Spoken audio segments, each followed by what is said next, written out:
During his freshman season, coaches, teammates, and fans were excited by the young and very talented Gary Clark. Cincinnati has watched the North Carolina product grow up right before its very eyes, and Clark not only feels his personal growth, but he now better understands his role as a veteran on this year's team. Knowing what the expectations are as your head coach. As a freshman, I had no idea. I was just taking it day by day, asking guys, asking coaches every day. But as a junior, knowing what it's going to take to win those big games and, what'll jeopardize our season. Talking to the younger guys and getting them prepared as much as I can.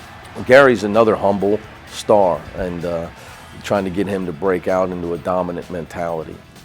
It's nice to have such good people, but at times I need a guy like Gary to transform a little bit into a dominant force on both ends of the floor.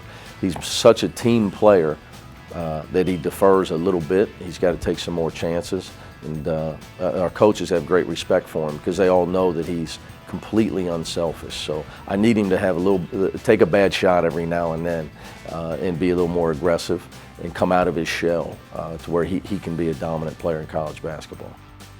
There is no question Clark was a dominant force on the court last season, earning the conference's Defensive Player of the Year accolades. But coming out of his shell and being able to dominate in all areas of the game is something Clark challenged himself to do this year. And as Wayne Gretzky says, you miss 100% of the shots you don't take. Well, lucky for Clark, he's making over 60% of those shots he is taking.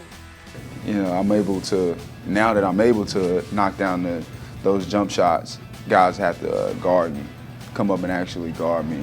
And I'm able to put the ball on the ground, really crafty when it comes to handling the ball. So, see more of me driving to the basket, being more versatile rather than just freshman year trying to drive or get to my spots by hook shots. Now guys got to respect my jump shot. Another guy that can knock down a few shots is Clark's teammate, leader, and friend, Troy Copane.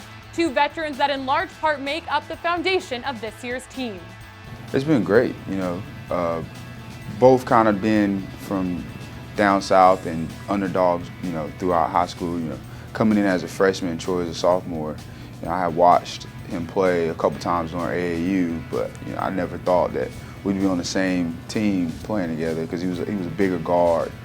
Watching him play, so playing with him now, it's really fun because he's very vocal.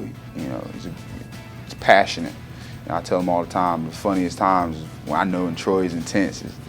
He has a big old vein pop out the side of his neck, so I'm like, here you go. He's intense right now. He's ready. He's locked in. 6'8", athletic, good back to the basket game, and great touch around the rim. He's figuring out how to shoot the ball, which is something that we kind of need because it, not just for our team but for himself. His back to the basket game was something that when he came in was dominant, and being a third year now, teams are going to start to go double him or help him to try to avoid that. So being able to step out, bang that shot, puts him more in an isolation one-on-one situation. And I think the summer that we've had definitely has grew. He's stepping out, he's pumping, he's doing everything that a 6'8" guard should do. What I'm saying? He still plays big, but he's a guard, at mind. If you ask him to this day, he still thinks he can shoot better than me. But it's all about confidence, and I feel like I like that. We like that, not just for his college career, but for his professional career too. UC is one of 8 schools in the nation to play in 6 consecutive NCAA tournaments. But this year, the goal isn't just to make the tournament, it's much higher. Be disciplined, stay disciplined and together. Last year we had a lot of minor malfunctions during games that cost us games by 1 point or 2 points here, buzzer beaters, I think the best thing is that we have so many guys that went through that last year still on this team. So we know what it's going to take to, get there. In order to clean up the mistakes from last season and achieve the potential this year's team has, it takes full focus in the gym. And when Coach Cronin doesn't feel like practice is at the level it needs to be at, he looks to Clark to help turn things around.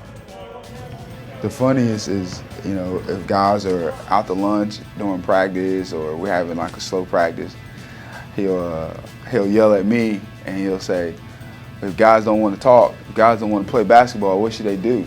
And as a freshman, I'm like, what? Like, I have no idea what you're talking about. But he knows I love fishing. So he's like, tell them to go fishing. So now our slogan, a lot of our slogans are, if you can't do it, you don't want to do it, just go fishing. Ask Gary how to go fishing, and he'll take you fishing. And although the subject of fishing might be a lighthearted way to take practice up a notch, fishing is in no way a joke to Gary Clark. Probably fishing. Being able to like be some kind of fishing guide somewhere, or just have my own fishing situation where I'm just fishing all day. Gary Clark may be looking forward to a fishing situation one day, but there isn't any time to sit back and live that dream just yet, as the Bearcats will step out of conference play for the Skyline Chili Crosstown Shootout on Thursday at home against Xavier. That one's always a packed house at Fifth Third Arena, but if you can't make it to the game, you'll definitely want to tune in at 7 p.m. Eastern on ESPN2.